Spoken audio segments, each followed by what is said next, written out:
Assalamualaikum warahmatullahi wabarakatuh. Selamat siang adik-adik sekalian. Kita lanjutkan pembelajarannya. Masih di bab 7 mengenai kemagnetan dan induksi elektromagnetik. Kita masuk ke dalam uji pemahaman mengenai bagaimana kita memahami mengenai hukum Faraday ya. Bagaimana perubahan garis gaya magnet atau medan magnetik itu dapat menghasilkan gaya gerak listrik atau bisa menghasilkan listrik. Contoh nyatanya itu seperti halnya generator ya. Generator bisa, nanti yang dalam lingkupnya kecil itu dalam bentuk dinamo. Nah, untuk lebih memahami tentang hal tersebut, kita bisa langsung memahami tentang uji pemahaman pada halaman 282. Yang pertama, pernyataan perubahan medan magnetik dapat menghasilkan arus listrik dikemukakan oleh jelas. Itu adalah pendapat dari Michael Faraday ya, yang menyelidiki tentang perubahan antara medan magnetik atau perubahan garis gaya magnetik itu dapat menghasilkan arus listrik. 2. Perhatikan gambar pernyataan berikut. Nah, tahapan prinsip kerja dinamo sepeda yang benar dari awal hingga dihasilkan arus listrik yang menyebabkan lampu sepeda menyala adalah, nah ini tentunya adalah yang pertama, roda penggerak dinamo itu dihubungkan ke roda sepeda. Jadi dinamo ini, ya ini roda penggerak ya, jadi bisa muter gitu. Nah, dia bisa bergerak manakala ban sepedanya itu bergerak ya. Jadi yang pertama adalah yang kedua ini. Kemudian berikutnya langkah yang kedua adalah roda sepeda diputar atau roda sepeda berputar karena sepeda di kayu. Ini sebagai nomor langkah kedua. Nah, berikutnya roda penggerak karena roda sepeda berputar ya, itu akan mengakibatkan roda penggerak dinamo ini berputar. Roda penggerak berputar, otomatis ini ya, yang di dalam ini magnet juga berputar. Nah, ini adalah langkah ketiga. Sudah dari sini saja kita sudah bisa menentukan manakah jawabannya, yaitu 2, 5, 4. 254 adalah yang B. Seperti itu. Oke, kita lanjut untuk yang nomor ketiga. Perhatikan pernyataan berikut. Nah, ini mengenai perbandingan antara jumlah lilitan, jumlah tegangan maupun kuat arus ya pada kumparan atau trafo, bukan kumparan ya. Pada trafo.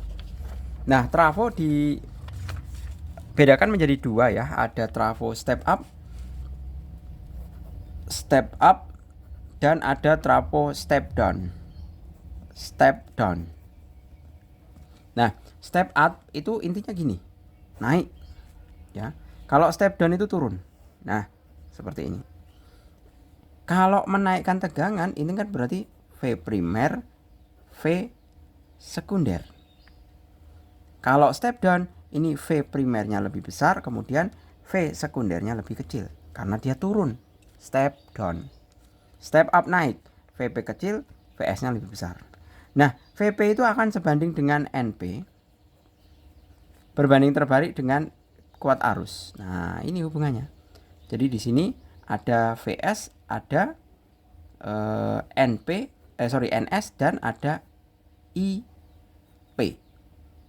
Begitu juga di sini ada VP, maka ada NP, kemudian ada IS. Kalau ini ada VS, maka dia akan ada tegangan itu dengan S itu sebandingnya NS, dan ininya adalah IP. Jadi untuk mengingatnya kalian cukup lihat buat anak panah seperti ini ya. Step up naik, step down turun. Primer itu yang awal yang terhubung dengan sumber. Nah, kalau sekunder itu adalah keluarannya. Gitu ya. Jadi ciri-ciri transformator step up ditunjukkan oleh nomor. Nah, berapa di sini? Kita bisa evaluasi. Yang pertama, jumlah lilitan primer lebih banyak daripada lilitan sekunder. Kita lihat. Primer lebih banyak dari sekunder. Salah. Primer itu harusnya lebih kecil. Berarti A nggak mungkin, B nggak mungkin. Kemudian tegangan primer lebih kecil daripada tegangan sekunder. Tegangan primer, tegangan sekunder. Benar. Kemudian kuat arus sekunder lebih besar daripada kuat arus primer. Ini trafonya step up ya. Kuat arus sekunder berarti IS itu lebih besar daripada kuat arus primer. Ini salah 3. Nah, berarti ini salah. Berarti jawabannya adalah jelas yang D. Lanjut, sebuah trafo step down dihubungkan dengan sumber tegangan bolak-balik 4800 volt sehingga menghasilkan tegangan 400 volt. Nah, kita bisa hitung di sini.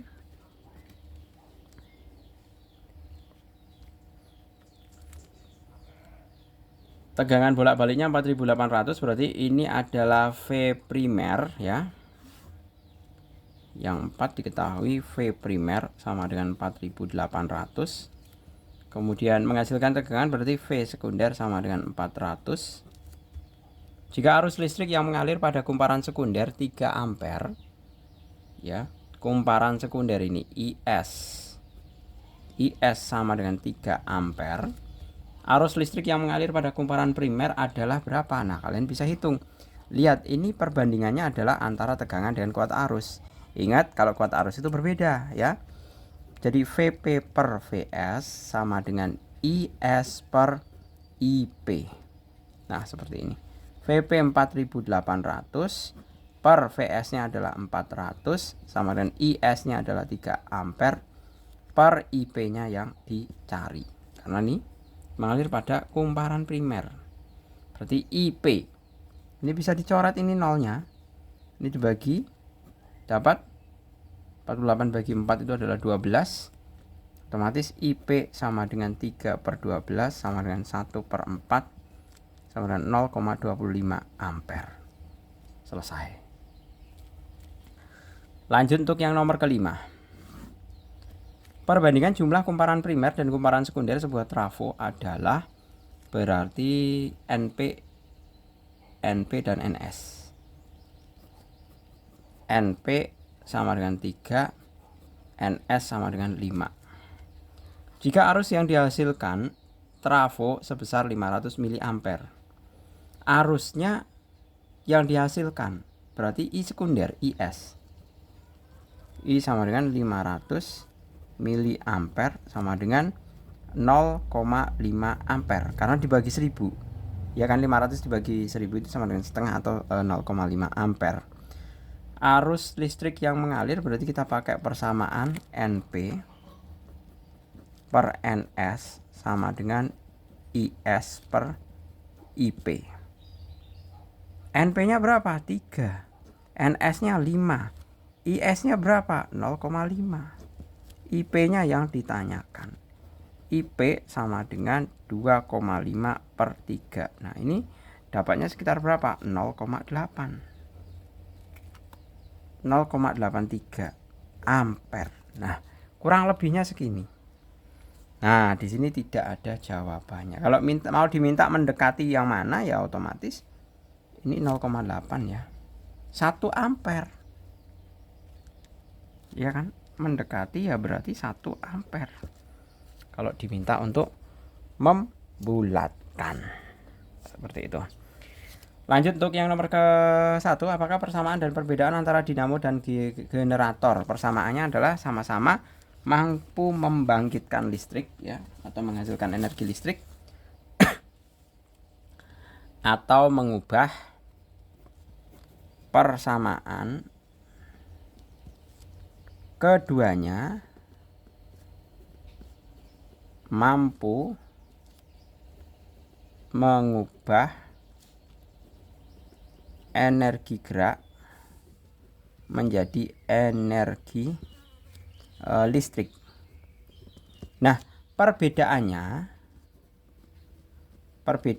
kalau dinamo adalah magnet berputar dalam kumparan. Nah, kalau itu kalau dinamo ya. Kemudian kalau generator adalah kumparan berputar dalam magnet. Nah, seperti itu. Lanjut untuk yang nomor kedua, bagaimana prinsip kerja dinamo sepeda. Yang pertama, hubungkan dinamo dengan ban sepeda. Sepeda bergerak, roda penggerak dinamo ikut bergerak.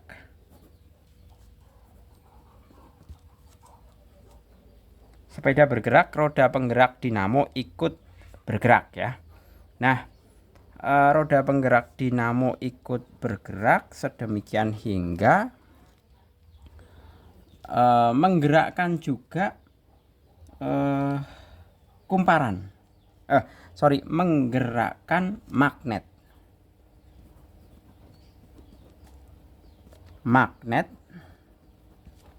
yang ada pada kumparan. Nah, kemudian baru terjadi gaya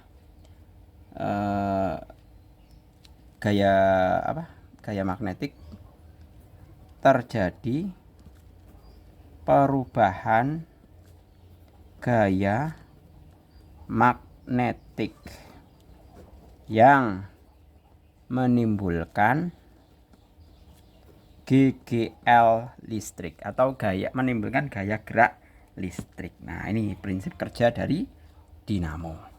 Kemudian yang ketiga, mengapa gaya gerak listrik yang dihasilkan oleh dinamo lebih kecil daripada yang dihasilkan oleh generator? Nah, ini sebenarnya sudah kelihatan sekali ya mengenai perbedaannya antara dinamo dengan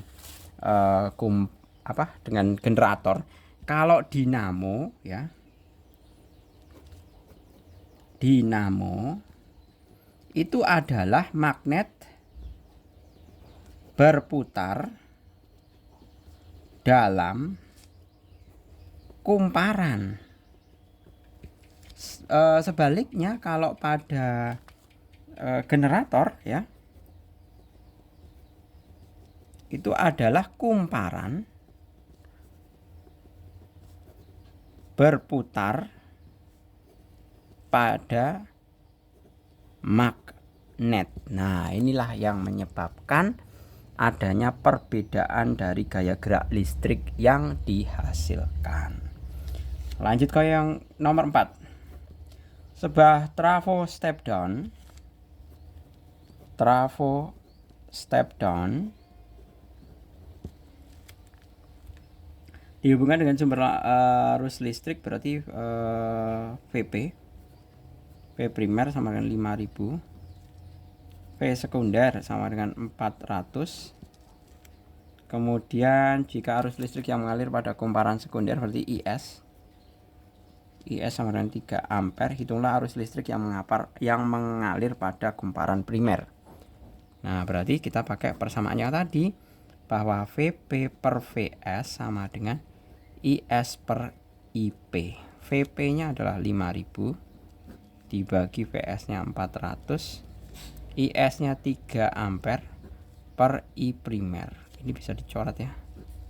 Nah, berarti 50 IP sama dengan 12, IP sama dengan 12 per 50 sama dengan 24 per 100 sama dengan 0,24 ampere. Seperti ini. Oke, lanjut untuk yang kelima. Sebuah trafo memiliki efisiensi 75% jika daya pada kumparan sekunder 18.000 watt. Tentukan. Nah, kita ketahui terlebih dahulu bahwa efisiensi 75%. Kemudian kumparan sekunder itu NS ya,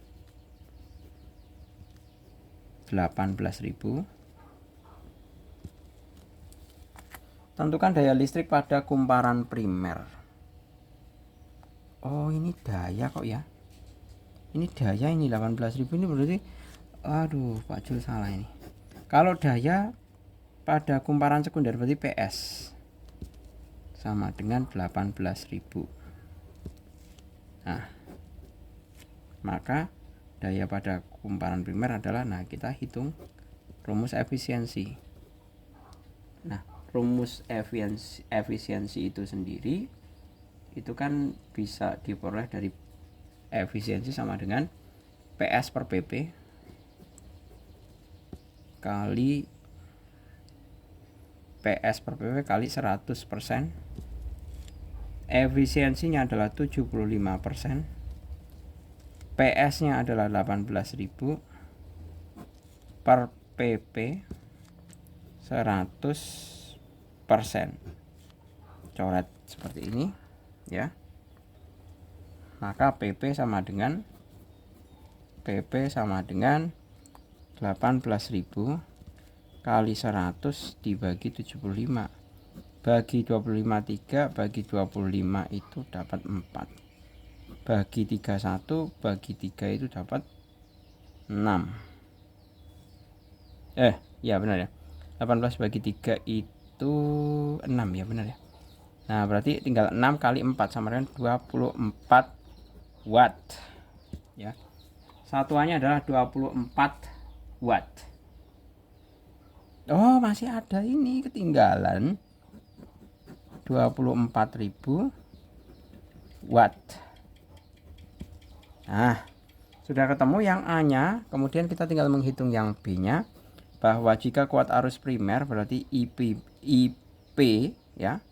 Jika tegangan primer 4000 volt berarti kita punya PP itu sama dengan VP kali IP. PP-nya 24.000.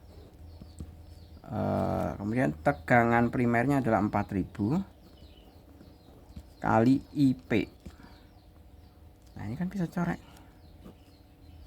IP sama dengan 24 bagi 4 sama dengan 6A atau 6 ampere.